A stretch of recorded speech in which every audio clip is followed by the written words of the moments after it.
Beleza, pessoal? Vamos dar continuidade ao nosso curso de Contabilidade Geral. No bloco de hoje, no próximo bloco, nós vamos estudar sobre as contas contábeis, um assunto bem básico, interessante e que costuma ser explorado em prova. Beleza? Vamos lá então? Vem comigo. Um assunto aí, contas contábeis. Antes de iniciarmos efetivamente, vamos dar uma refletida aí, uma história que eu sempre coloco nas aulas, que é interessante para aplicarmos a nossa preparação para concursos públicos. Então a história é o seguinte: João trabalhava em uma empresa há muitos anos e procura o dono da empresa para fazer uma reclamação. Tenho trabalhado aqui durante 20 anos, só que me sinto injustiçado. O Juca, que está conosco há 3 anos, está ganhando mais do que eu.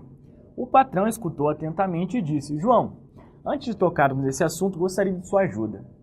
Quero dar frutas como sobremesa ao nosso pessoal após o almoço. Aqui na esquina tem uma quitanda. Por favor, vá até lá e verifique se eles têm abacaxi. Em 5 minutos, João estava de volta. Verifiquei como o senhor mandou. E quanto custa? Isso eu não perguntei, não. Eles têm quantidade suficiente para atender a todos os funcionários? Também não perguntei isso, não. Há alguma outra fruta que possa substituir o abacaxi? Não sei, não. O patrão mandou chamar o Juca. Deu a ele a mesma orientação. Eles têm abacaxi? Sim, e em quantidade suficiente para todo o nosso pessoal. E se o senhor preferir, tem também laranja, banana e mamão. Abacaxi é vendido a R$ 1,50 cada, a banana e o mamão a R$ 1,00 o quilo, melão R$ 1,20 e a unidade e a laranja R$ 20,00 o cento já descascado. Em grande quantidade eles darão desconto de 15%, aí eu já deixei reservado. Conforme o senhor decidir, volto lá e confirmo, explicou o Juca. O patrão voltou-se para o João, que sentava ao lado, e perguntou-lhe: João, o que foi mesmo que você estava me dizendo? Qual é a moral da história aí, pessoal? Nós não podemos aí ser um aluno João. Não vamos estudar aí de forma desconcentrada, sem vontade, sem planejamento, sem o que a gente chama aí de moral na carcaça, um jargão aí militar que costumamos utilizar aí.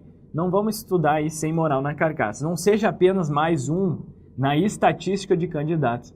Acredite que é possível, seja um aluno Juca, motivado, esforçado, dedicado ao máximo e comprometido com os objetivos traçados. Tenha atitude de vencedor, que certamente seu nome estará na lista de aprovados. E essa frase aí que está nesse post, disponível aí na página do Facebook, se você não curtiu a página, vai lá, www.facebook.com.br/prof. Gilmar Possadi. Então esse é um post, essa frase foi de minha autoria, estava inspirado justamente em função dessa mensagem aí anterior, dessa história. Então, acredite que é possível, mantenha-se motivado, dedique-se ao máximo, comprometa-se com seus objetivos traçados, tenha a atitude de um vencedor que certamente a aprovação sorrirá para você. Beleza, pessoal? Então, aí após uma reflexão, nós temos que estarmos sempre motivados, tentar manter ao máximo a motivação. Não adianta você sentar e chegar na segunda de manhã às 8h30 e vou estudar contabilidade, mas ficar desmotivado, ficar pensando, eu poderia estar fazendo outra coisa. Não, pessoal, tem que estar concentrado, que não vale, sempre lembrando, não vale a quantidade de horas de estudo, mas sim a qualidade. É melhor você estudar 1 hora por dia, mas com total concentração, motivado, que aquilo realmente você vai conseguir, realmente vai agregar valor na sua preparação, do que estudar 3, 4 horas pensando, enfim, em outras coisas que não o estudo. Beleza? Sempre mantenha motivado e vamos nessa então estudar aí a parte de contas. Vem comigo. Então, pessoal, o que são contas? Qual a definição de contas? Contas são nomes que qualificam os elementos patrimoniais e quantificam-nos. Olha que interessante, qualificam os elementos patrimoniais e quantificam-nos por meio de saldos, devedores e credores.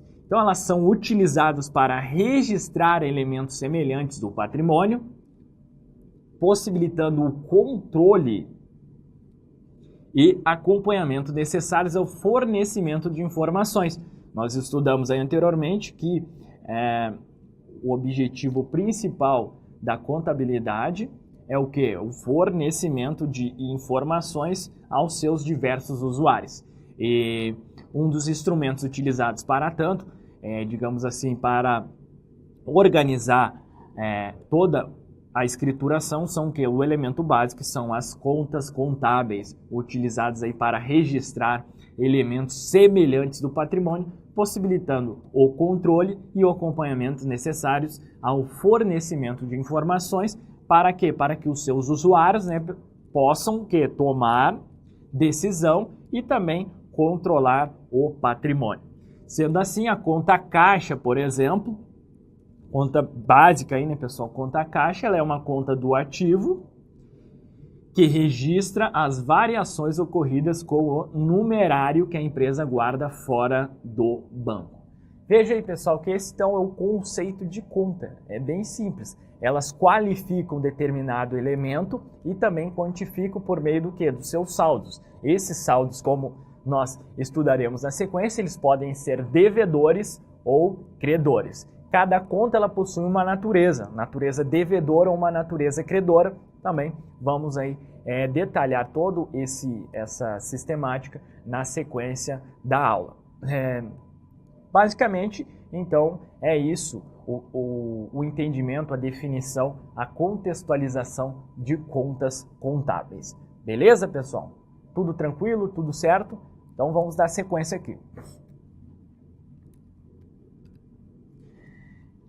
Esse artigo 176, parágrafo 2º da Lei 6404, da Lei das SAs, de 76, ele nos fala o seguinte: nas demonstrações, as contas semelhantes poderão ser agrupadas, os pequenos saldos poderão ser agregados, desde que indicada a sua natureza e não ultrapasse 1/10, ou seja, 10% do valor do respectivo grupo de contas. Então, 10% aqui, 1/10. Beleza? Mas é vedada a utilização de designações genéricas, como, por exemplo, diversas contas ou contas correntes. Por que é vedada essas designações genéricas, pessoal? Justamente tendo em vista que o objetivo da contabilidade é fornecer informações. Se eu utilizo diversas contas correntes, o que vai prejudicar? Vai prejudicar a minha o quê? Evidenciação contábil.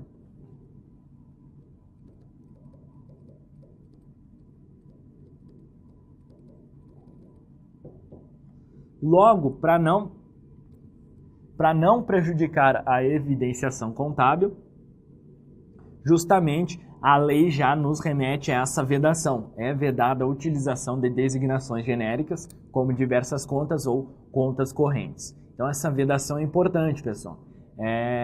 Esse artigo aqui ele é bastante explorado.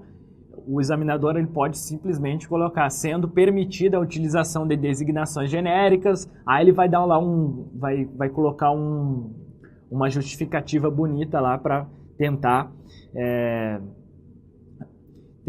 fazer você errar essa questão, né? Então, é vedada a utilização de designações genéricas, não tem nenhuma exceção a essa regra aí.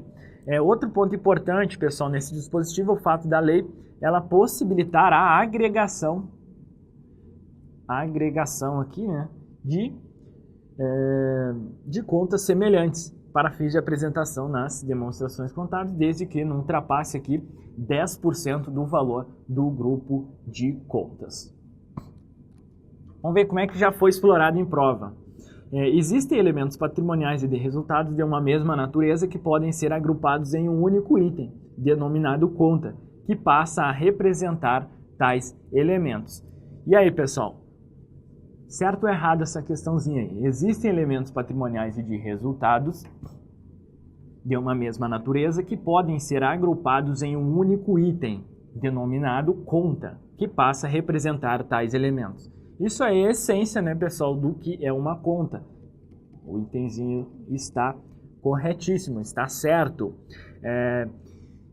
A questão aí nos informa que os elementos patrimoniais, né, quais são esses elementos aí que nós estudamos em blocos anteriores aí do nosso curso? Ativo, passivo e patrimônio líquido, né? Meus elementos patrimoniais e de resultado. Quais são os elementos de resultado? São as minhas receitas e despesas. Tá? Então, existem elementos patrimoniais, ativo, passivo e PL, e receita e de resultados, receita e despesa de uma mesma natureza, que podem ser agrupados em um único item. Não é mesmo? De uma mesma natureza aqui, quais são as naturezas existentes? Natureza devedora ou credora. Já detalharemos essas naturezas, né? Que pode ser agrupado em um único item denominado conta, que passa a representar tais elementos. Então, perfeito aí o conceito aí, a definição de conta, né? Bem, pessoal, então chegamos aqui a sistemática de débito, crédito e saldo. Vamos entrar nessa seara aí sobre o débito, crédito e saldo. O que é o razão, pessoal? O razão é o local, um livro, um sistema em que são mantidos os registros e o histórico de movimentação de cada conta. Então lá existem diversas contas e essas contas elas são registradas e todo o histórico de movimentação em um livro chamado livro razão. Estudaremos com maiores detalhes, é só para vocês entenderem aí como é que funciona a sistemática das contas, tá bom? Então todas essas contas lá, elas são movimentadas, né? Elas recebem débitos, recebem créditos, elas são escrituradas, né? E onde é que fica? Qual o local que essa movimentação das contas ela fica discriminada? Justamente no razão, beleza? Esse razão representa o respectivo componente do ativo, do passivo ou do patrimônio líquido a que se refere. E para fins de simplificação, pessoal, nós usamos uma representação gráfica do razão. Qual é essa representação? É o chamado aí razonete, que é esse gráficozinho aqui em forma de T. Então, justamente isso aqui que é um razonete. Beleza? É justamente, então, essa representação gráfica simplificada do razão. Esse razonete, às vezes, ele é bem interessante, porque ele nos ajuda a entender aí as movimentações das contas, tá bom?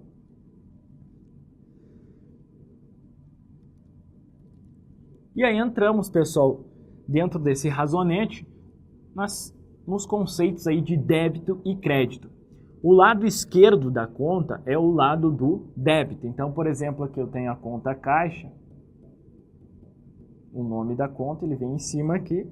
O lado esquerdo da conta é o lado do débito. Então, esse lado aqui, esquerdo,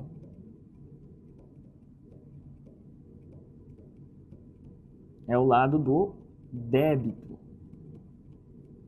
E o lado direito da conta é o lado do crédito.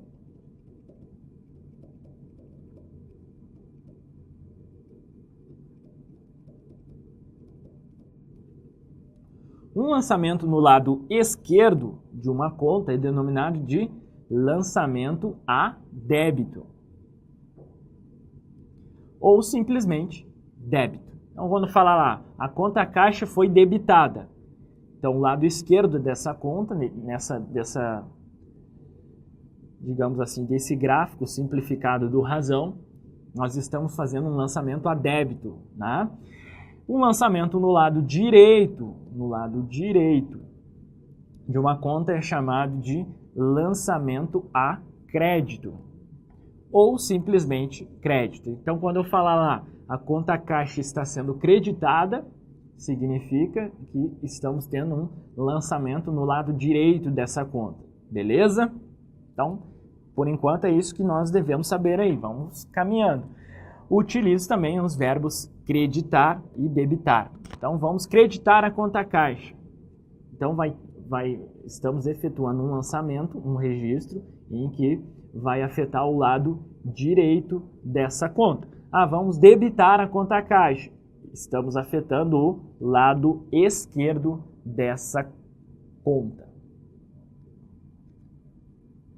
A diferença, pessoal, entre o total de débitos e o total de créditos feitos em uma conta em determinado período é denominado o saldo, beleza? Se os débitos forem maiores que os créditos, nós vamos ter o quê? Um saldo devedor.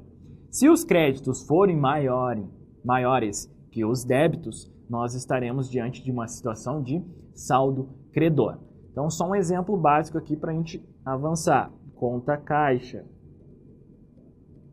Nós vamos ter aí, digamos, uma entrada no caixa de R$100. Aí depois vocês vão entender por que eu lancei aqui, quando a gente estudarmos a natureza das contas, só para vocês entenderem o saldo.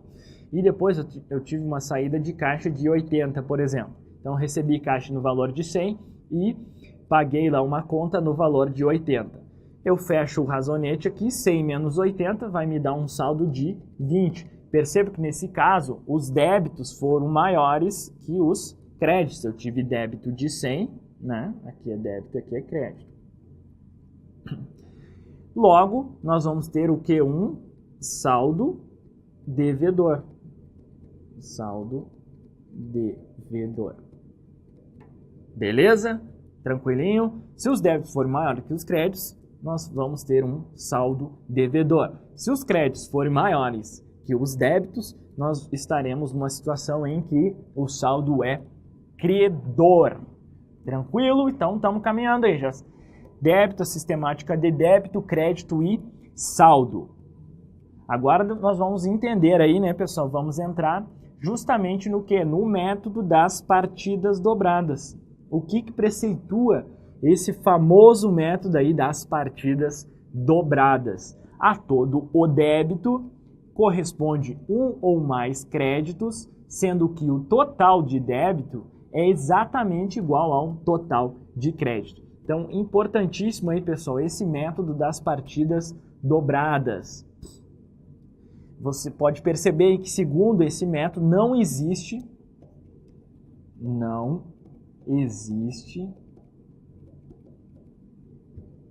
débito sem crédito.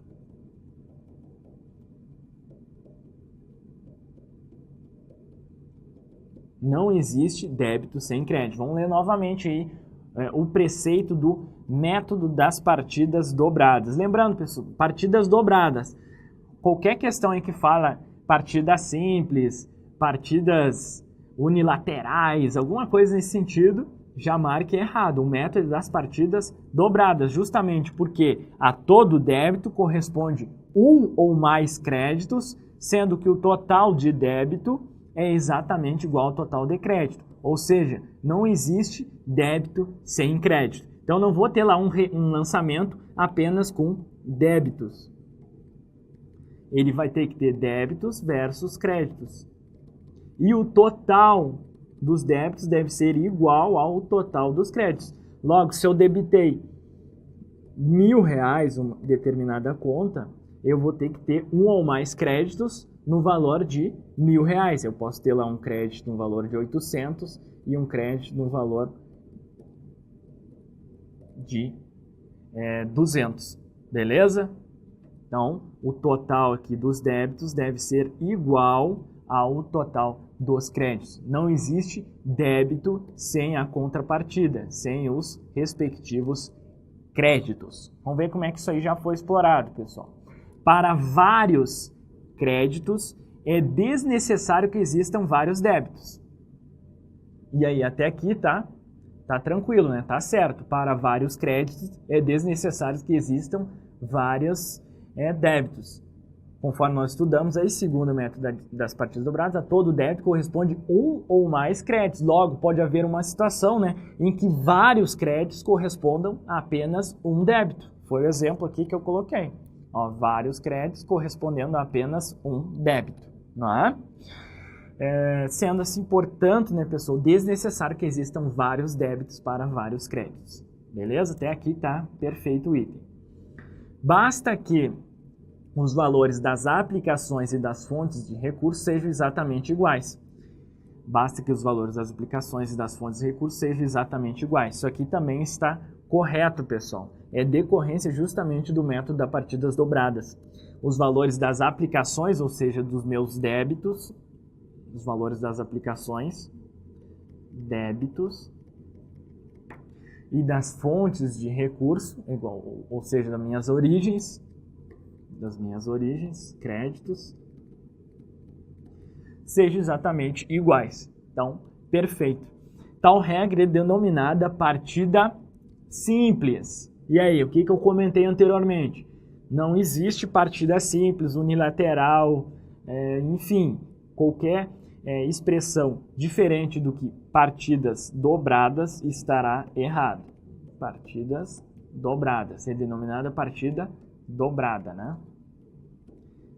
Está aqui justamente o erro. Então, esse itemzinho está errado. Beleza aí, pessoal? Então, estamos evoluindo aí nessa sistemática de débito e crédito e também o saldo. Por enquanto, é isso que você deve saber aí. Débito, lado esquerdo da conta, crédito, lado direito da conta. A diferença dos débitos com os créditos, nós vamos chegar ao seu saldo. Se os débitos forem maiores que os meus créditos, o que nós vamos chegar numa situação de saldo devedor. Se os créditos forem maiores que os meus débitos, nós estaremos diante de uma situação de saldo credor. Beleza, pessoal? Sei que ainda pode estar, principalmente quem está estudando pela primeira vez aí contabilidade, essa sistemática de débito e crédito começa a confundir a nossa cabeça. Mas aqui já na sequência nós vamos detalhar um pouco mais o porquê dessas nomenclaturas, por que o lado esquerdo da conta é débito e por que o lado direito da conta é justamente crédito. Pessoal, basicamente é o que? Convenção contábil. Nada mais do que isso. Tranquilo? Então, se você aceitar, o quanto antes você aceitar que o lado esquerdo da conta é um débito e o lado direito é o crédito, melhor. Poderia ser o contrário? Poderia, só que lá, pelos idos de 1400, lá, há muitos e muitos anos, o Frei Luca Pacioli, ele sistematizou essa teoria das partidas dobradas e lá, na lógica dele, ele simplesmente convencionou essa sistemática. Beleza? Então, nós temos que aceitar. Poderia ser perfeitamente ao contrário essa sistemática. Mas devemos memorizar justamente porque é uma convenção e a gente parte da premissa que é assim, sempre foi assim e não vai mudar essa convenção. Beleza? Até eu faço uma analogia aqui, vem para o slide justamente para a gente tratar sobre isso. Antes de a gente passar para essa analogia que eu faço, então, eu coloquei a corujinha aí do tome nota, pessoal. A soma dos débitos é sempre igual à soma dos créditos. Perfeito? A soma dos débitos é sempre igual à soma dos créditos. Um ou mais débitos em uma ou mais contas deve corresponder a um ou mais créditos de valor equivalente em uma ou mais contas. Então, no exemplo lá, eu tratei apenas a conta caixa.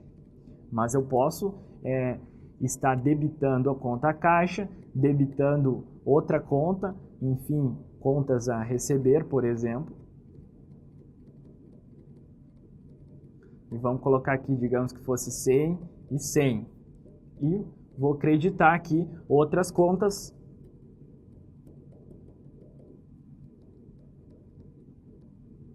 Vamos colocar aqui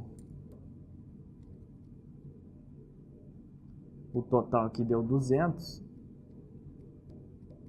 Beleza? Então, é justamente isso, ó. Créditos igual a 200, débitos igual a 200. Ou seja, um ou mais débitos em uma ou mais contas, não necessariamente o registro, o lançamento contábil vai ser apenas duas contas, pode ser várias contas sendo debitadas, várias contas sendo creditadas, deve corresponder a um ou mais créditos de valor equivalente em uma ou mais contas. Algumas deduções lógicas aí do método das partidas dobradas, beleza, pessoal? E entramos na natureza das contas. Natureza das contas,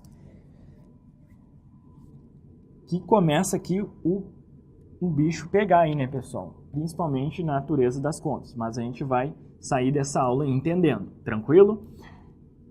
As contas do ativo, pessoal, e as contas de despesas, elas possuem natureza devedora. Por que isso? Convenção.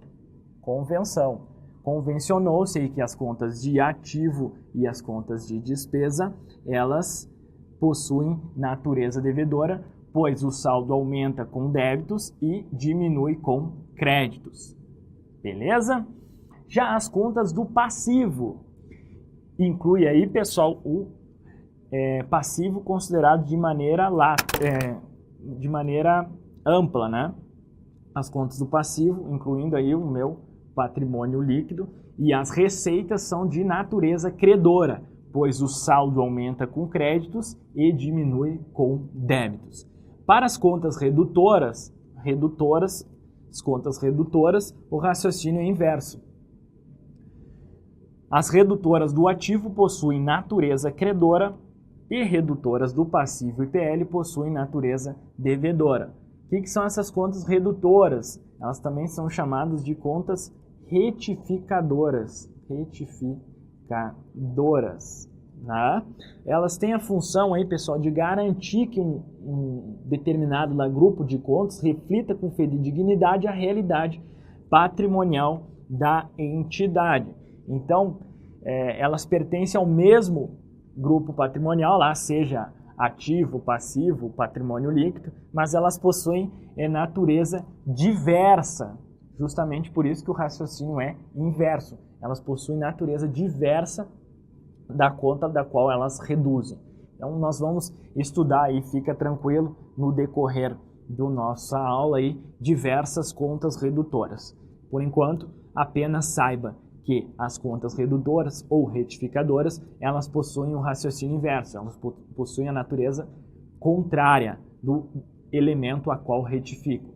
Ou seja, as redutoras do ativo possuem natureza credora. Lembrando que o ativo ele possui natureza devedora. Logo, redutora de ativo vai ter o quê? Natureza credora. Então, por exemplo, ativo, natureza devedora. Redutora do ativo vai ser o quê? Natureza inversa, né? Credora. Basicamente, seria isso. Então, só para dar um exemplo real aqui, nós temos lá um ativo imobilizado, por exemplo, veículo, no valor de 30 mil. Vai ter uma conta redutora,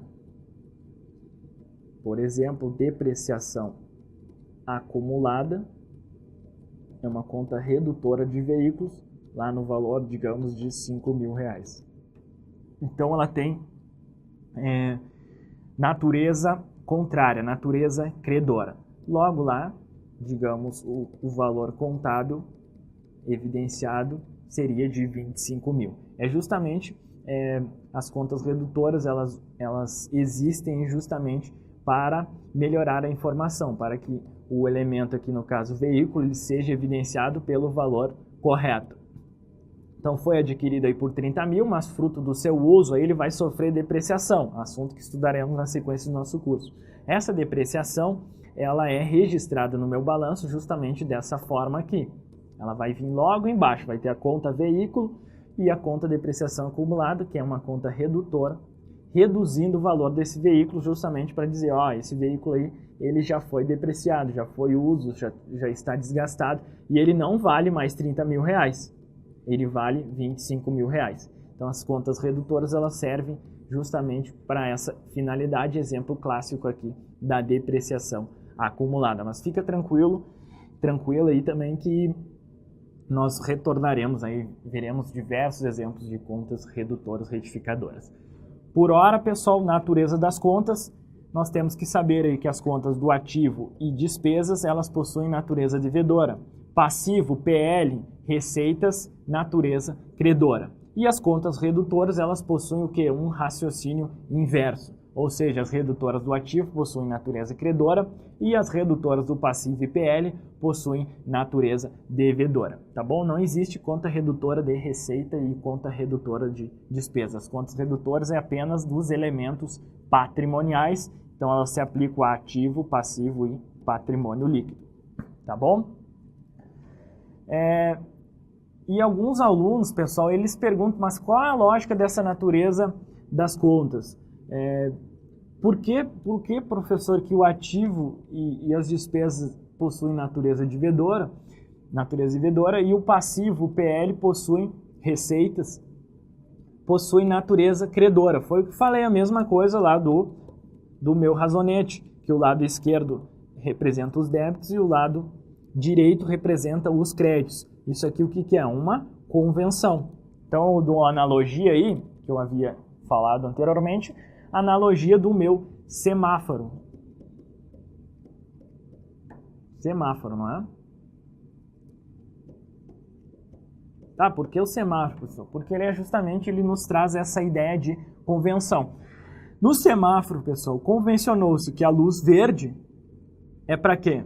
Para você seguir. E a luz vermelha é para parar. E qual é a lógica disso? Pergunto, tem lógica? Não tem lógica, né? É apenas o quê? Uma convenção. Logo, na contabilidade também convencionou-se que o lado esquerdo de uma conta é o lado dos débitos e o lado direito de uma conta é o lado dos créditos. Além disso, pessoal, convencionou-se que as contas do ativo, de despesa, retificadoras do passivo, exigível, retificadoras do patrimônio líquido são devedoras. E as contas lá do passivo exigível, do patrimônio líquido de receita e retificadora do ativo são credoras. Não tem uma lógica, pessoal, não tem uma lógica. Mas nós temos que aceitar isso como uma verdade, assim como nós aceitamos aí que o vermelho é para parar, né? E o verde é para seguir. Então, aceite o quanto antes você aceitar essa lógica, não sofra com isso, porque não tem lógica. Eu sei que vários alunos aí, eles só conseguem passar para outro ponto da disciplina se eles conseguem entender a lógica. Mas nesse caso aqui não tem lógica. Eu trago aqui uma frase aqui extraída do livro do professor Sérgio de Iudícibus, um clássico autor aí da contabilidade, que ele fala justamente essa percepção. Os leigos em contabilidade geralmente são levados a pensar que débito significa algo desfavorável e crédito algo favorável. Na realidade, isto não ocorre, pois tais denominações são hoje simplesmente convenções contábeis, com uma função específica em cada conta. Beleza, pessoal? Tranquilo? Então, não levem para o estudo aí essa situação. A partir de hoje você começa aí a deixar de ser leigo em contabilidade. Você está estudando contabilidade e vai deixar de ter essa percepção, porque nós vamos explicar aqui na sequência o porquê que os leigos são levados a pensar que débito significa algo desfavorável e crédito algo favorável. Isto não ocorre, por quê? Porque é uma convenção. Beleza, pessoal? Mas por que nós somos levados a acreditar que débito é coisa ruim e crédito é algo positivo? Justamente por quê? Por causa do nosso extrato, lá do nosso saldo bancário. Não é mesmo? Sempre quando você vê lá um saldo no saldo bancário, quando tem lá um Czinho no extrato, eu vou trazer aqui logo na sequência, você tem lá, proventos, recebi lá, proventos, vai ter um Czinho do lado, um crédito. Aí você leva a entender que esse crédito é algo positivo. Pô, tudo que entra na minha conta é crédito. E tudo que sai da minha conta é débito. Logo, débito é coisa ruim, crédito é coisa boa. Não é isso? Não é verdade? Isso é perfeitamente natural, pessoal, porque nós somos bombardeados aí diariamente com essa informação do extrato bancário. Mas a partir de agora, você vai esquecer isso, tranquilo, vai esquecer isso, porque em contabilidade, isso no estudo da contabilidade, isso aí não é uma premissa válida, isso é uma convenção. E por que no extrato lá aparece crédito quando entra alguma coisa e débito? Justamente porque isso, pessoal, é a contabilidade do banco, não é a sua contabilidade. Por isso que o raciocínio é inverso. Vamos ver o extrato aqui para nós entendermos melhor. Veja, eu peguei um extrato lá do Banco do Brasil e adaptei, é claro, para fins didáticos. Perceba aí nesse extrato aí, pessoal. Vamos estudar isso aí para que você entenda a ideia. Então, no dia aí, vamos analisar esse extrato. No dia 1º, nós tínhamos aí um saldo anterior, né? Lá em setembro de 2016, um saldo anterior, estava zerada aí a conta, tá bom? No dia 1º de outubro, o que aconteceu aí, pessoal? Recebimento de proventos, né? No dia 1º de outubro, houve um recebimento de proventos. Então, o extrato nos indica se tratar de um crédito, né? Um crédito. Então, o Czinho aqui é crédito e o D é débito. No valor aí de R$15.000, um provento aí, alto nível aí, seu futuro, logo em breve, aí você vai receber, passando em um concurso de alto nível, algo próximo disso aí. Vai ser um conviver mensalmente aí, né, pessoal? Olha que interessante, lá todo dia 1º aí, recebimento de proventos num valor aí significativo. Moral na carcaça. Lembrando, nós temos que estarmos sempre motivados. Recebimento de proventos no valor de 15.000. Então, o extrato nos demonstrou um crédito. Por que ele nos demonstrou um crédito, pessoal? Porque para o banco isso significa o quê? Uma obrigação com o correntista. No caso aqui, uma obrigação com você, eu recebi aí 15.000 e você tem a obrigação. É claro que o banco tem essa obrigação com você. A hora que você quiser lá sacar os R$15.000, você vai lá e saca. Então é uma obrigação. Esses 15.000 é uma obrigação do banco.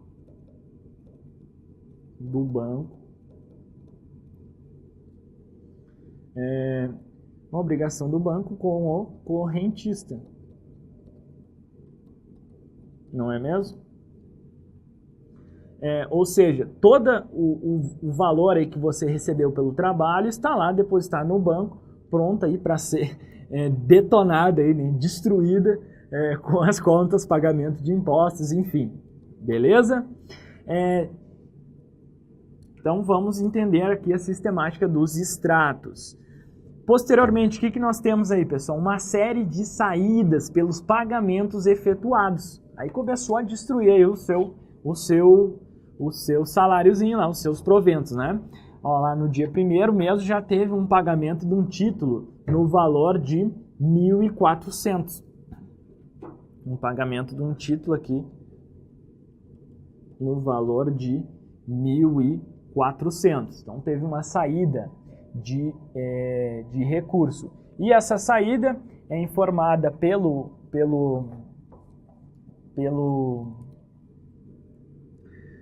extrato como um débito, não é mesmo? Por quê, pessoal? Veja, todos esses eventos aí de saídas, pagamento de título, no dia 4, pagamento da conta de telefone, outro pagamento de energia elétrica, todos esses pagamentos e saídas de recursos, por exemplo, aí você transferiu, você fez um investimento de 1.200, transferência para poupança, né? Depois você fez um TED aqui, uma transferência eletrônica, no valor de 8.500. No dia 6 teve mais um pagamento, uma saída, né, da sua conta no valor de 574.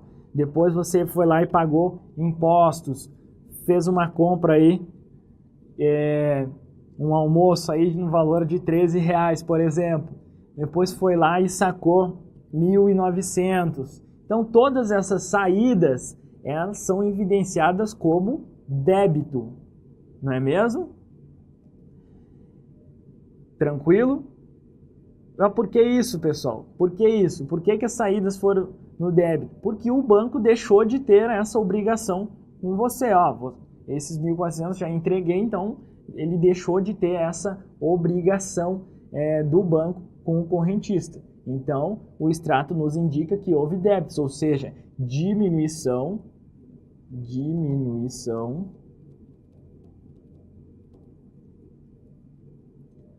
da obrigação. Veja que vocês têm que raciocinar com a contabilidade do banco e não com a sua...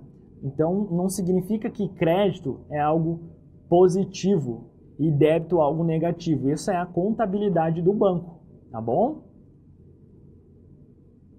Esse é o raciocínio da contabilidade.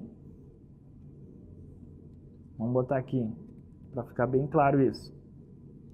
Raciocínio da contabilidade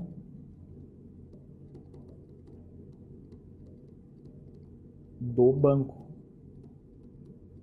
Esse é o raciocínio da contabilidade do banco. E é assim que, a partir de agora, desse momento, você vai raciocinar quando analisar o seu extrato. Beleza? Toda vez que você pegar o seu extrato, você vai analisar nesse sentido. Ó, teve recebi um valor aqui. Por que está crédito?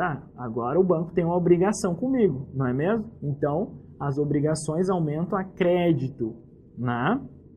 O passivo, ele aumenta a crédito. Já vamos aí entrando na natureza das contas.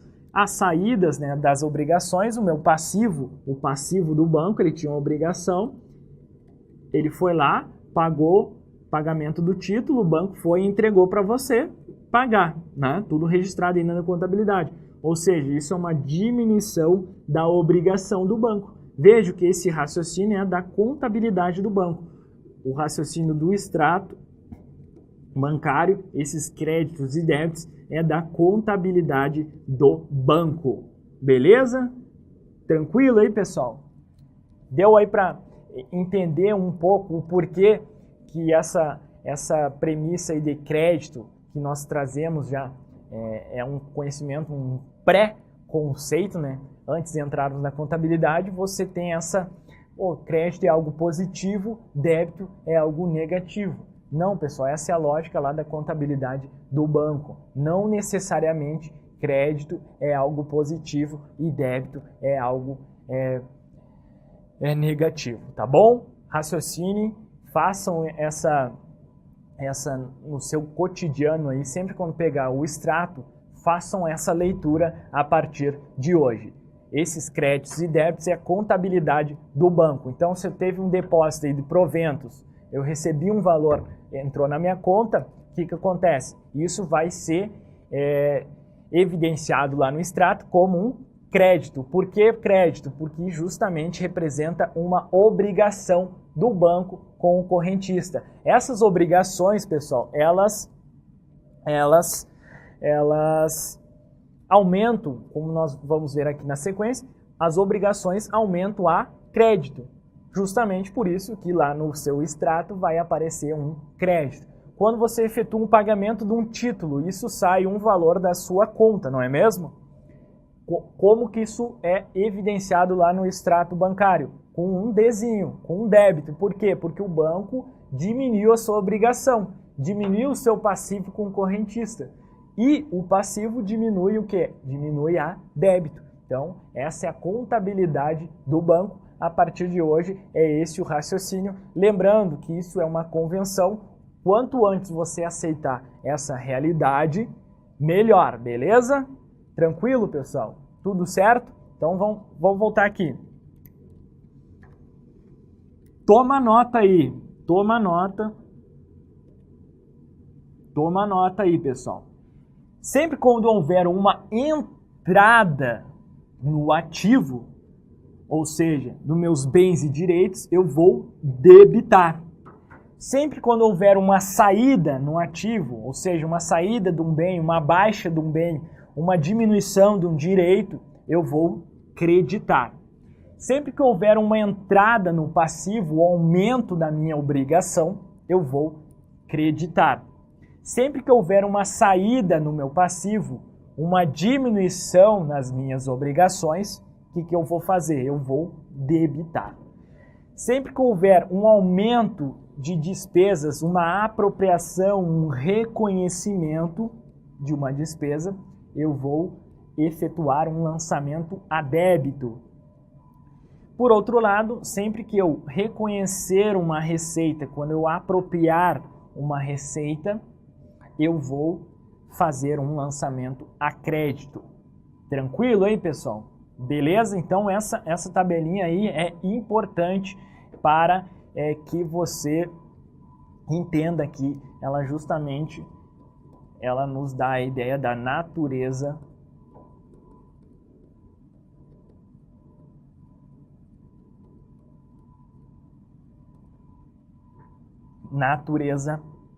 das contas. Beleza? Tranquilo aí, pessoal? Saibam essa tabelinha aqui que nós colocamos aí diversas vezes em nosso material em PDF. Então vamos ver alguns exemplos aqui para que você possa fixar e entender essa lógica, né? Vamos lá então. Primeiro exemplo,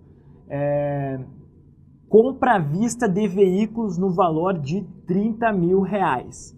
Então, primeiro fato, aí uma compra à vista de um veículo no valor de R$30 mil. Pessoal, aqui nós vamos efetuar alguns lançamentos contábeis, então vem comigo aqui. Nós vamos efetuar alguns lançamentos, registros contábeis, essa sistemática de débito e crédito, mas lembrando que na sequência do nosso curso, nós vamos ter uma aula justamente para tratar sobre lançamentos contábeis. Então, se você não entender muito bem essa questão dos lançamentos, não tem problema. Foquem apenas no quê? Na lógica do quadrinho anterior. Entrada no ativo, vou fazer um débito. Uma saída do meu ativo, eu vou ter um registro a crédito. Beleza? Foquem simplesmente nessa sistemática. É isso que você precisa fixar nesse momento, tá bom? Então vem comigo aqui. Primeiro exemplo, compra à vista de veículos no valor de R$30 mil. Então, o que acontece, pessoal? Quando eu adquiro um veículo, tem uma entrada de bens no ativo. Não é mesmo? Esse veículo ele vai ser reconhecido na minha contabilidade, vai ter uma entrada aí no patrimônio, né, desse bem lá no meu ativo. Logo, o que acontece? Eu tenho que debitar. Entrada no ativo, eu vou debitar a conta veículos. Olha que interessante. Entrada de bem no ativo, vou debitar a conta veículo. E também, né, pessoal, eu tenho compra à vista. Para mim adquirir esse veículo, o que acontece? Saiu um recurso do meu caixa, né? Saída de um bem numerário, saída de bens no ativo. A saída de bens no ativo, o que acontece? Eu vou creditar a conta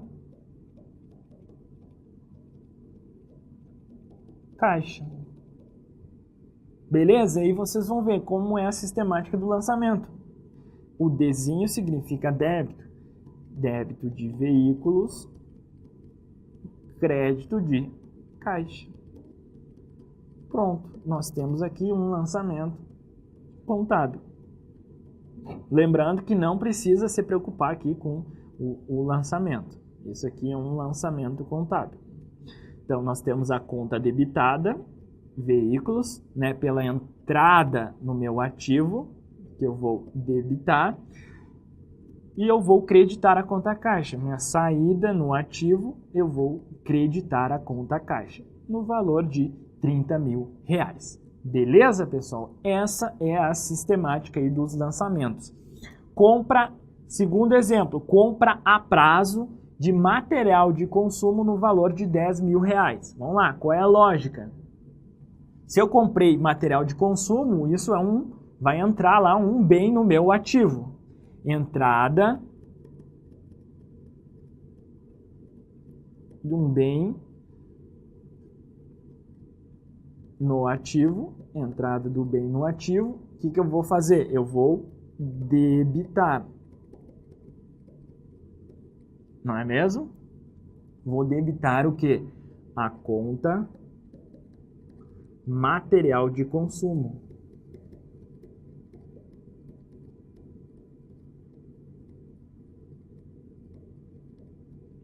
Tudo bem? E além disso, né, pessoal, uma compra a prazo, ou seja, surgiu uma obrigação. O que eu vou fazer? Vai ter uma entrada de obrigação no passivo. Entrada, obrigação no passivo. Se há uma entrada de uma obrigação no passivo, eu vou o quê? Vou creditar. Por quê? Porque o passivo, a obrigação, ela aumenta a crédito, não é mesmo? Creditar a conta fornecedores. E aí nós temos o nosso registro lá, débito na conta material de consumo, crédito na conta o quê? Fornecedores, ou contas a pagar, enfim, o nome aqui não interessa muito, fornecedores. Podia ser aqui uma conta a pagar, por exemplo. Duplicatas a pagar, enfim. No valor aí de quanto? De R$10.000. Esse aqui é o nosso lançamento contábil. Tudo tranquilo aí, pessoal? Tudo certo? Os nomes aqui, né, pessoal? Material de consumo, poderia ser estoque, mas geralmente estoque ele é utilizado para mercadorias, né? Se fosse assim, compra a prazo de mercadorias, aí você usa mais a palavra estoque. Mas enfim, não vamos se ater aqui à nomenclatura das contas por enquanto. Tranquilo? Você tem que se basear nessa sistemática de débitos e créditos. Nós estamos estudando isso. Se fosse, nós poderíamos colocar aqui também em razonetes, né, pessoal? Nós teríamos aqui a conta material consumo, por exemplo, entrou um débito no valor de 10.000 e a conta fornecedores teve um crédito de 10.000, viu? Método das partidas dobradas. Todo débito corresponde a um crédito de mesmo valor, tá bom? Claro que esses exemplos são simples, por quê? Porque envolve apenas uma conta sendo debitada e uma conta sendo creditada. Tranquilo? Temos mais exemplos aqui. Pagamento de fornecedores no valor de 10.000. Pagamento de fornecedores. Então, fui lá e paguei esses fornecedores. Logo, vai ter o quê? Eu efetuei um pagamento, vai ter uma saída de um bem, né? Um bem numerário, no ativo. Saída de bens no ativo, o que eu vou fazer? Eu vou creditar a conta caixa. Beleza? E além disso, eu fui lá e paguei o fornecedor. Eu não tenho mais essa obrigação com fornecedores. Logo, há uma saída de obrigações. Saída de obrigações no passivo.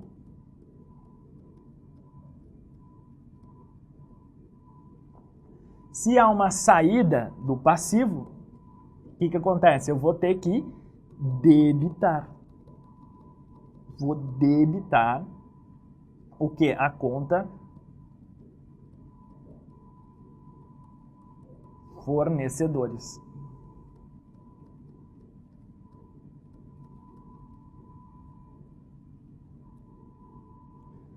Beleza, meus queridos? Tudo tranquilo aí por enquanto? Essa é a lógica. Então vamos lá. Vou de fornecedores, bem tranquilinho aqui para nós entendermos essa sistemática de débitos, créditos e saldos, né? R$10.000. Esse é o meu lançamento contábil, tá bom? Então vou debitar fornecedores e vou creditar caixa. Outro exemplo, pagamento com cheque de despesas administrativas no valor de R$5.000. Olha que legal. Se eu tenho um pagamento com cheque, isso vai sair dinheiro da onde? Vai sair um dinheiro do banco. E eu estou reconhecendo uma despesa. Então vamos começar aqui pelo débito, né? O que eu vou debitar? Uma apropriação de despesas. Então tem lá apropriação, um reconhecimento de despesas, não é mesmo? O que eu vou fazer? Eu vou debitar a conta despesas administrativas.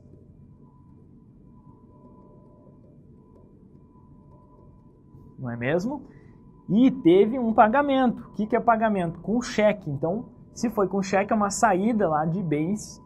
Saída de bens. Saída de bens no ativo. Da onde? Da conta bancos. Eu vou, então, creditar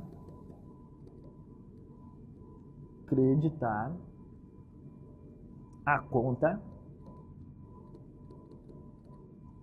bancos. Então vamos lá para o nosso registro. Debitar o quê? Despesas administrativas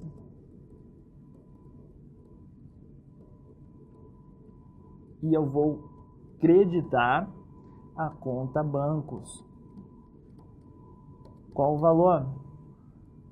R$5.000. Esse é o meu lançamento contábil. Beleza? Apropriei despesa, vai gerar um débito. Saída do ativo, o que acontece? Eu vou dar uma baixa lá no meu ativo, vou creditar, nesse caso o pagamento foi com cheque, vou creditar conta bancos, conta movimento. Tudo bem? Acho que é o último exemplo aí para a gente entender, verificar agora uma receita. Recebimento de juros ativos, ou seja, receitas financeiras. Essas nomenclaturas aqui, pessoal, não se preocupe nesse momento com nomenclatura. Nós estamos aí tentando entender, tentando não, né? Nós estamos aprendendo a natureza das contas. Por que determinado registro a débito, a crédito, beleza? Então se concentre com isso, não se preocupe agora com nomenclatura de conta. Recebimento de juros ativos. Mas geralmente, quando tem esse termo ativo, ele nos remete a quê, pessoal? A uma receita, tá bom? Se fosse aqui juros passivos, ele nos remete ao quê? Uma despesa. Tá bom? Recebimento de juros ativos no valor de 10 mil. Então, se tem um recebimento, vai o quê? Vai afetar a minha conta caixa. Logo, eu tenho uma entrada de um bem numerário, entrada de bens. Eu vou o quê?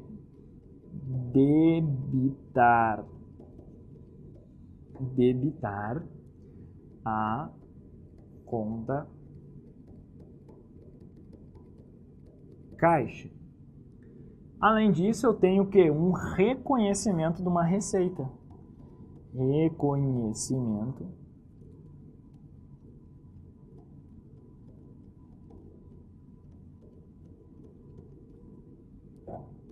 de receita. Se eu tenho reconhecimento de uma receita, eu vou creditar a conta juros ativos. Tudo bem? Qual vai ser o lançamento? Débito de caixa a crédito de juros ativos no valor de 10 mil reais. Esse vai ser o meu lançamento. Beleza? Então, pessoal? Então, o que interessa é justamente isso aqui, pessoal. Entrada no ativo, por isso que ela é importante essa tabelinha. Bens e direitos eu vou debitar. Saída no meu ativo, creditar. Entrada no meu passivo, de um aumento de uma obrigação, vou creditar. Uma saída no passivo, uma diminuição das minhas obrigações, vou debitar. Despesa, apropriei, reconheci uma despesa, eu vou efetuar um débito. Receita, apropriei, eu reconheci uma receita, eu vou creditar. Isso aqui, pessoal, é a natureza das contas. É saber justamente isso. Por que disso? Por que é debitar e não creditar, professor? É justamente por quê? Porque é uma convenção e nós devemos aceitá-la isso como uma verdade. Poderia ser justamente o contrário, mas desde 1494, se eu não me engano, o Frei Luca Pacioli falou que era assim e até então isso virou uma verdade absoluta que mundialmente é utilizado assim dentro da escrituração das contas. Tranquilo, pessoal? Vamos ver como é que isso aí já foi explorado em prova. As contas de natureza devedora são as representativas de fontes de recurso. Servem como exemplo contas relacionadas às disponibilidades, como caixa e bancos, utilizadas como fonte de recursos para eventual investimento das entidades. Pessoal, as contas de natureza, elas são representativas de aplicações. Natureza devedora, elas são as representativas de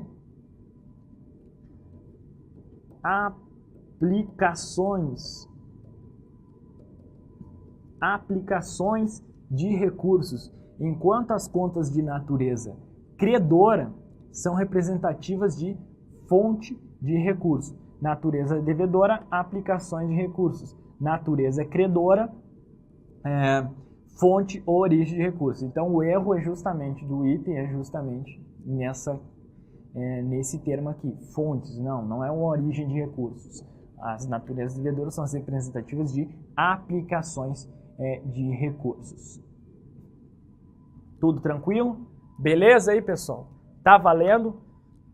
Show de bola, então, questão da natureza das contas. É saber esse quadrinho aí. É claro que nesse momento você pode estar um pouco ainda confuso. Débito, saída no passivo, o que eu faço, professor? Não tô...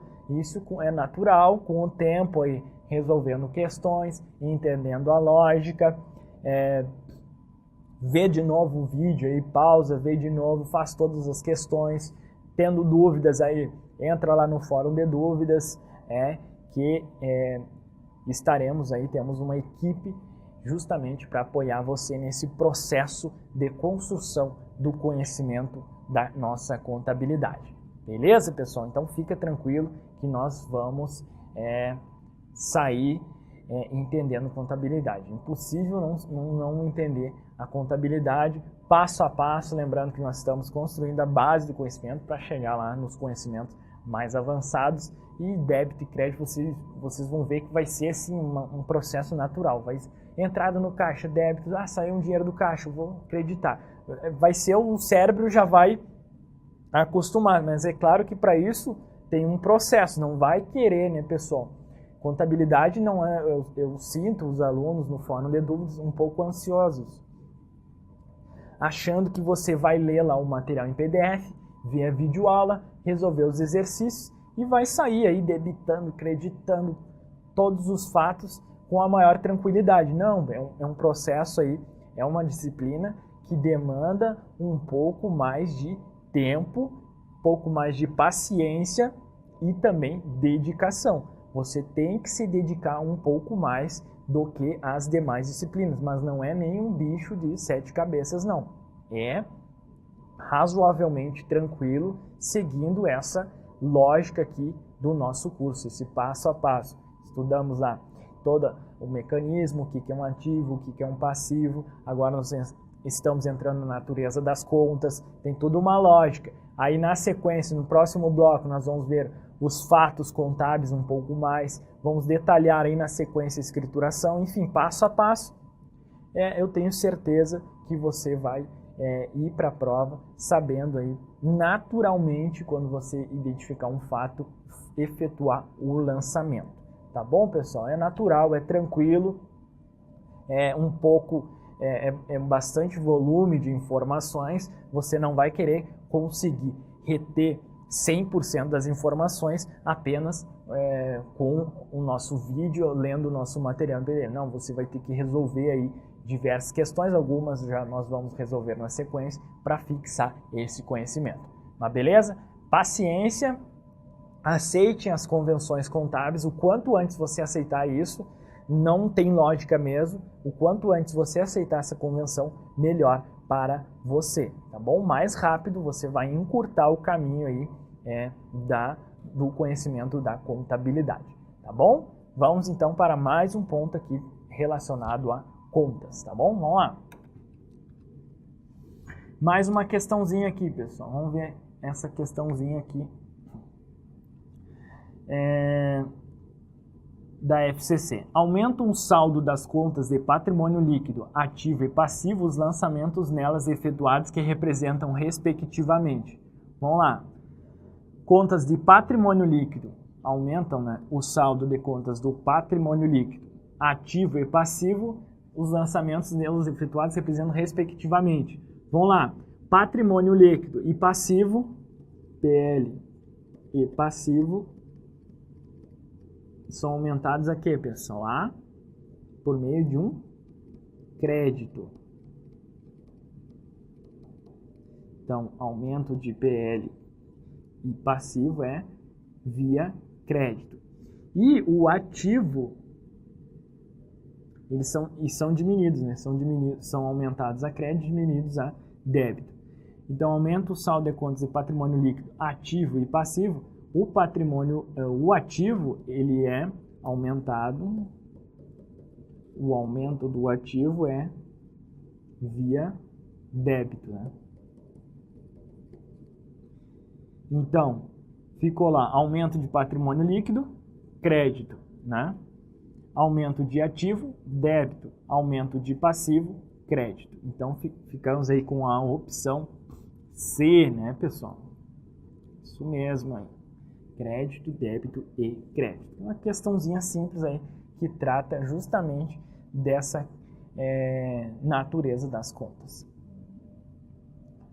Função e estrutura das contas, pessoal. Vamos lá, função e estrutura das contas. Qual é a função de uma conta?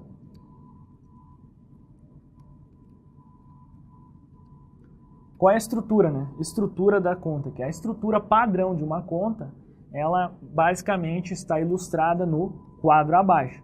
Eu vou ter lá o nome da conta, vou ter a data, o histórico, o débito, crédito e saldo. Não é mesmo? Essa estrutura é encontrada onde, pessoal? Isso aqui é encontrado lá no livro razão. Nós vamos estudar os detalhes desse livro na sequência do nosso curso.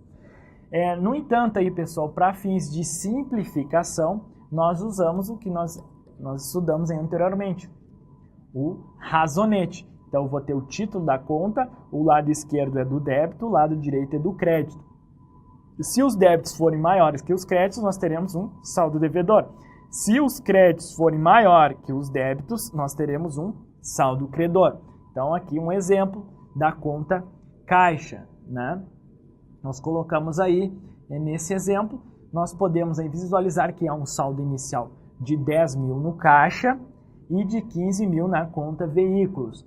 Além disso, né, houve uma entrada de 5 mil no caixa, houve um débito aqui de 5 mil, né, uma entrada no caixa, e de 25 mil em veículos, né? Houve um débito e uma entrada de um bem, de um veículo, e essa entrada num bem, ela é um lançamento, nós devemos debitar, então houve uma entrada de 25 mil.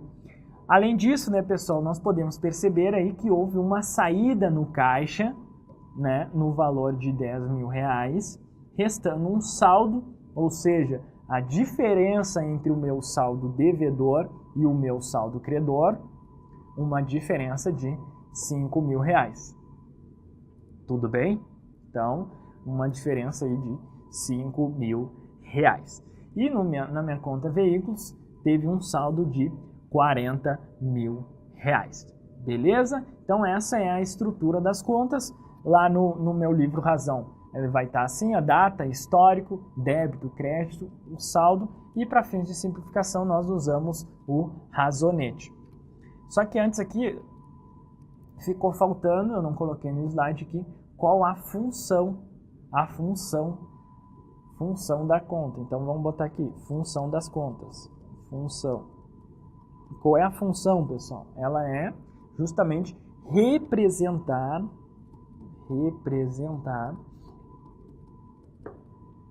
os itens patrimoniais.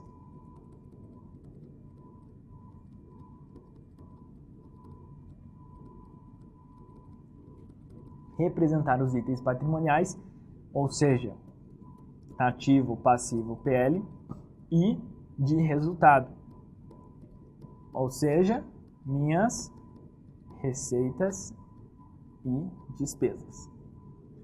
Logo, a função básica é justamente representar os itens patrimoniais, ativo, passivo e PL, e de resultado, as minhas receitas e despesas. Então, perceba aí, pessoal, que as contas, elas acabam exercendo um papel importante em todo o processo contábil, pois elas controlam em movimento todos os componentes patrimoniais, e é óbvio que a utilização dessas contas, ela permite, né, a contabilidade atingir a sua principal finalidade que nós estudamos anteriormente, de fornecer informações e também controlar todo o meu patrimônio. Essa basicamente seria a função das contas. A estrutura simplificada, demos os exemplos aí, né? Tranquilinho. Plano de contas, pessoal.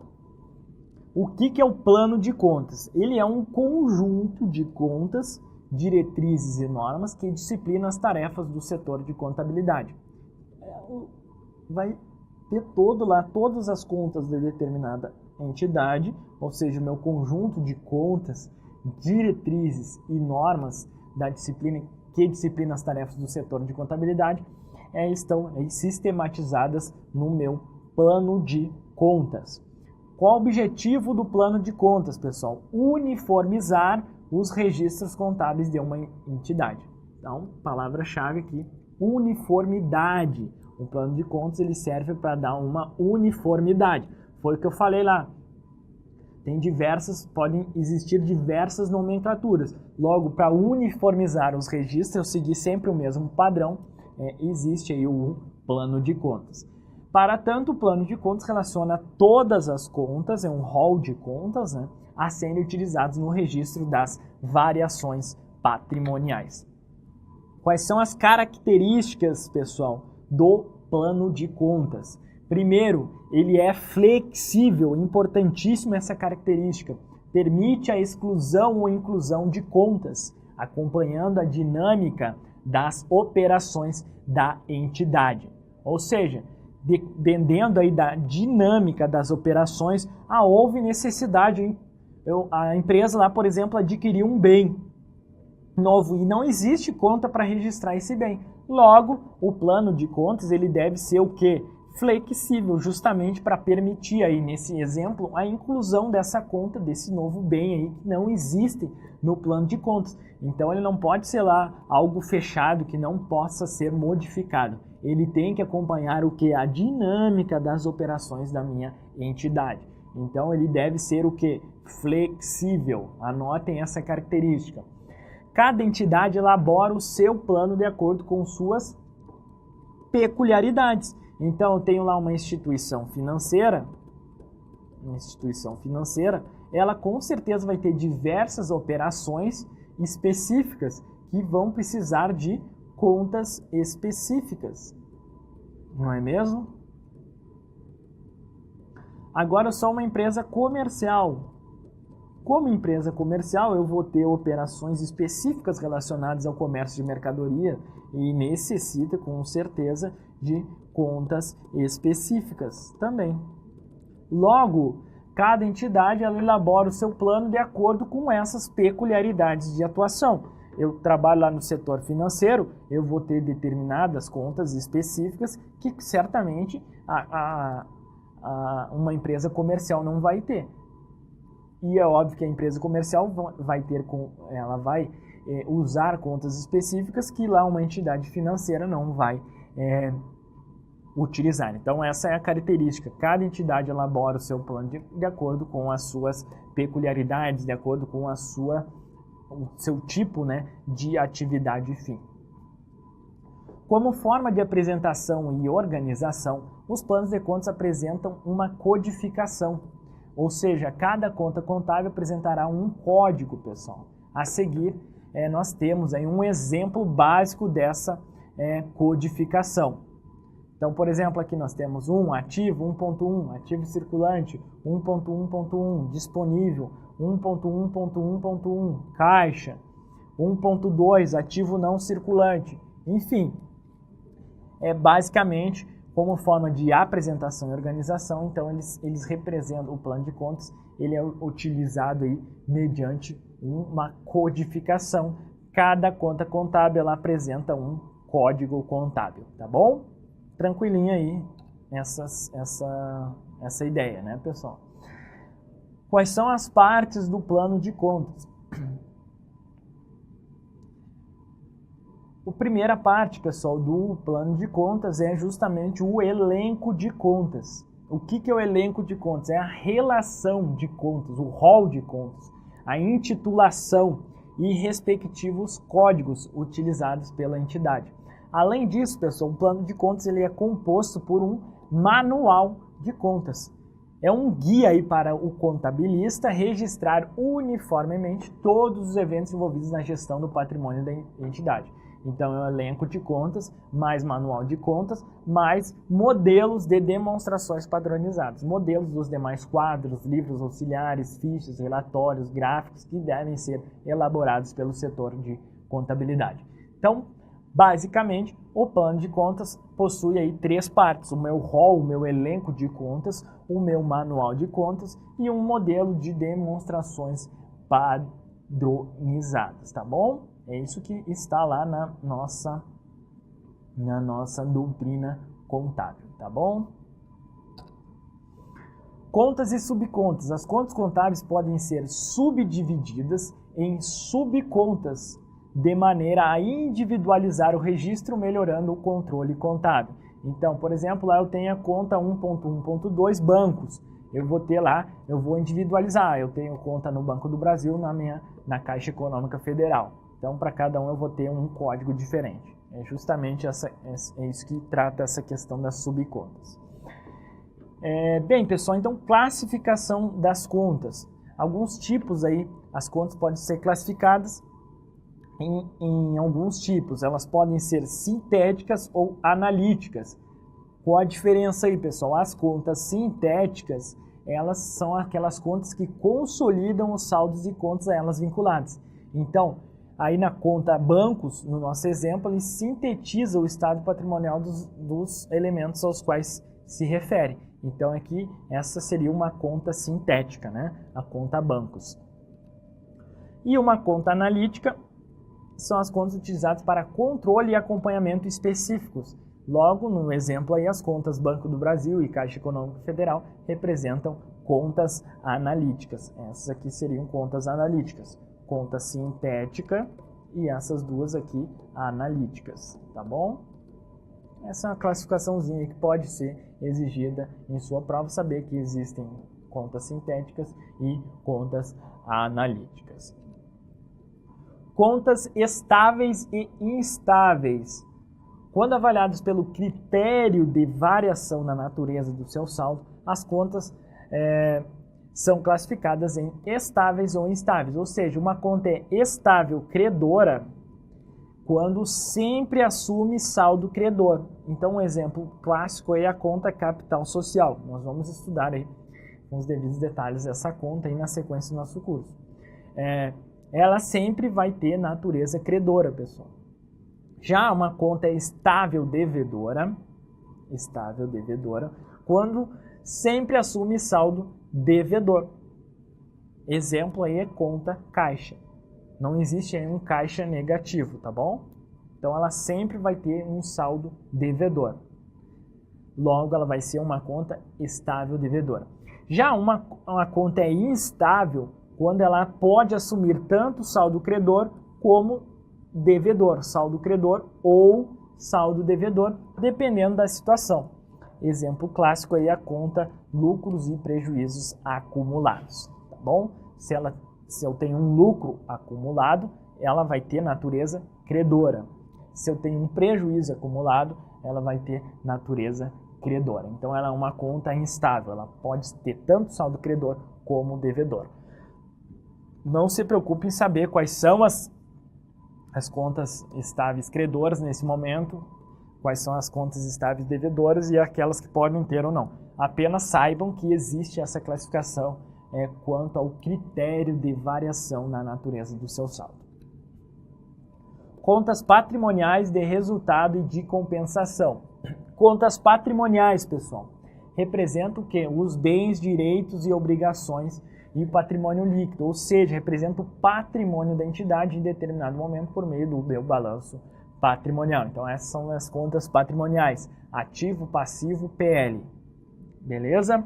E as contas de resultado representam as receitas e despesas da entidade. Ela surge durante o exercício contábil e encerra-se ao final do mesmo exercício. É por meio dessas contas de resultado que nós sabemos se a empresa apresentou lucro ou prejuízo em suas atividades. As contas de resultado são subdivididas em contas de despesa e contas de receita.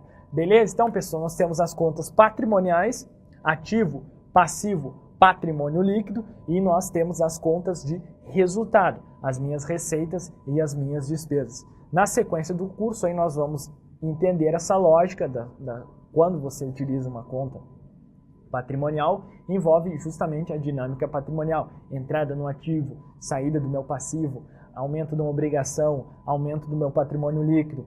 Então, toda a dinâmica patrimonial, contas patrimoniais, isso aí vai afetar o que? O meu balanço patrimonial. Contas de resultado, receitas e despesas. Confrontei todas as minhas receitas e minhas despesas, vou conseguir apurar o resultado. Nós vamos ver uma aula específica sobre esse assunto. Receitas, despesas, resultado. Esse resultado é ao final do exercício transferido lá para o meu patrimônio líquido. Mas isso aí é assunto para outra aula. O que importa agora é saber que existe essa classificação, tá bom? Volta aqui. E nós temos as contas de compensação, também chamadas de extrapatrimoniais. Compreende um sistema de contas próprias para o registro de atos administrativos relevantes, ou seja, aqueles atos que podem afetar futuramente o patrimônio da entidade.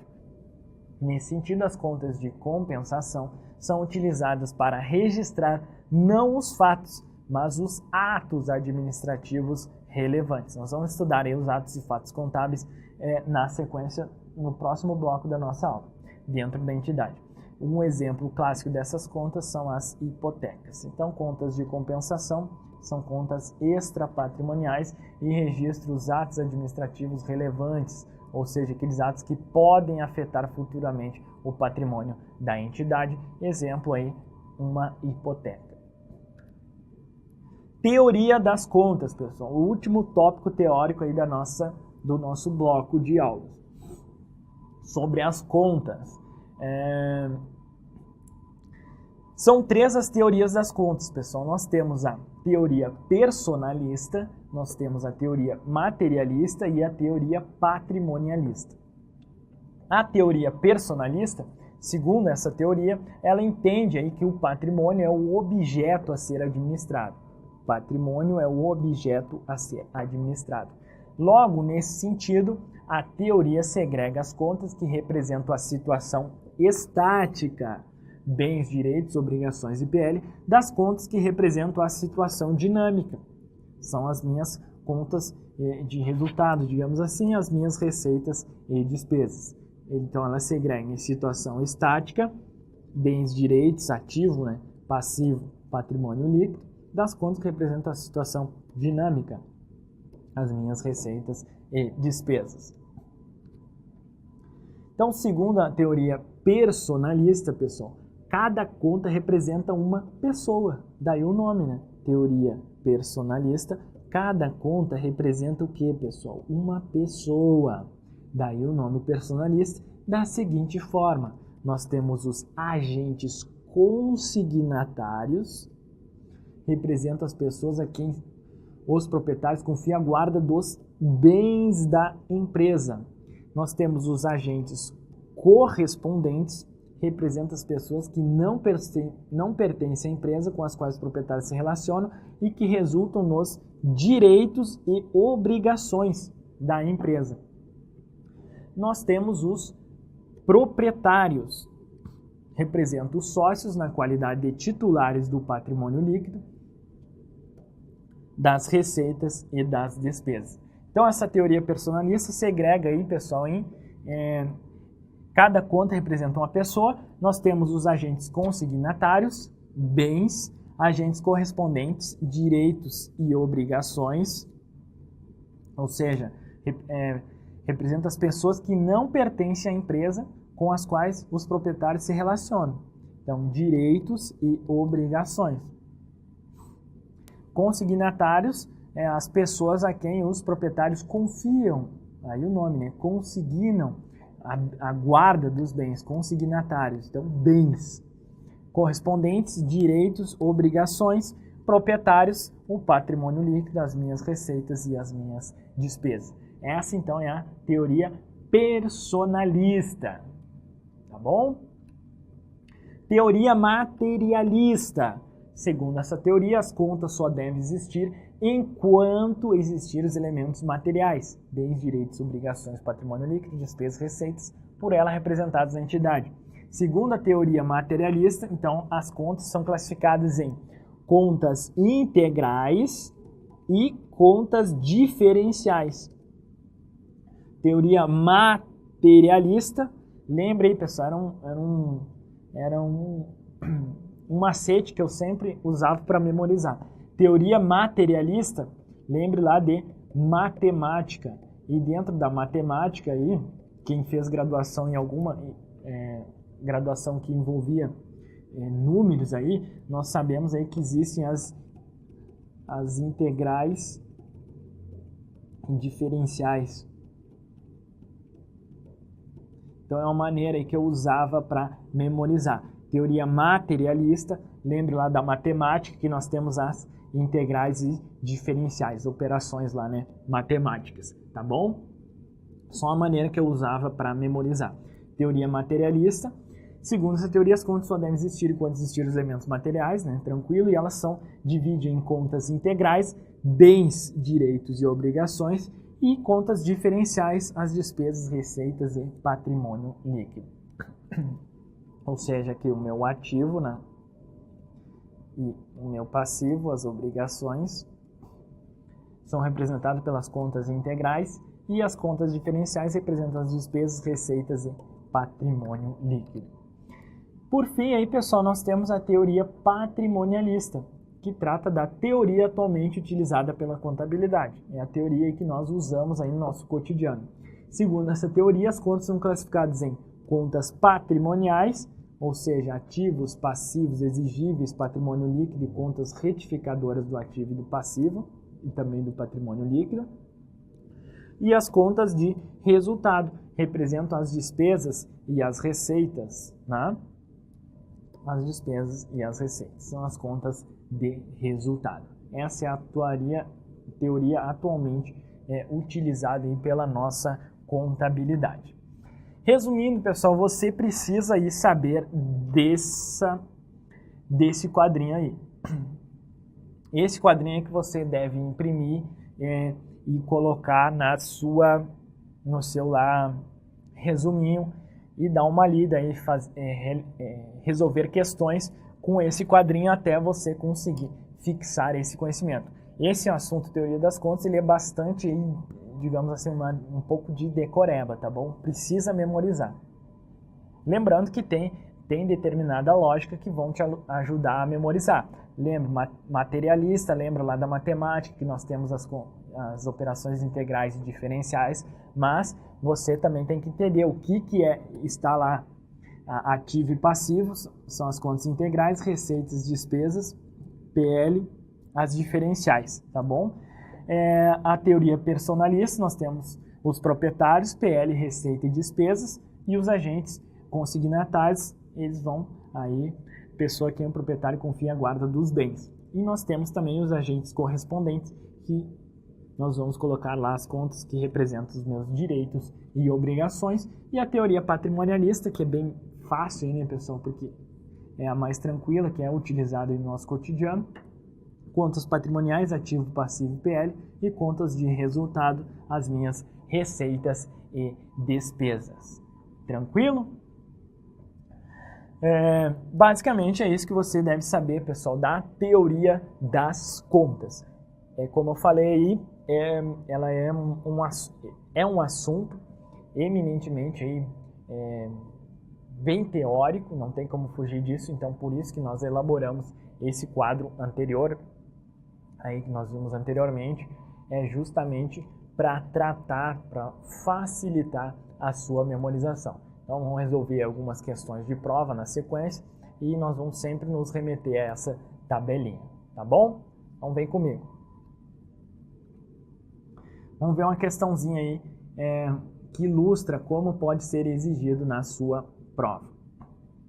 A evolução do pensamento científico em contabilidade foi marcada pela contribuição de diversos pensadores que culminaram no desenvolvimento das chamadas teorias das contas, as quais subdividem as rubricas contábeis em grandes grupos. A respeito desse assunto, podemos afirmar que, opção A, a teoria personalista subdivide as contas em contas do proprietário e contas de agentes consignatários, né?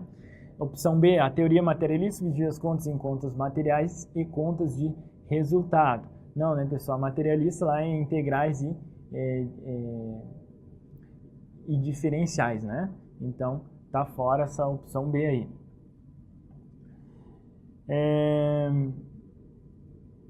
A personalista, lembra lá, né? Na opção A, proprietários, consignatários e correspondentes. Então, ela tá também errada.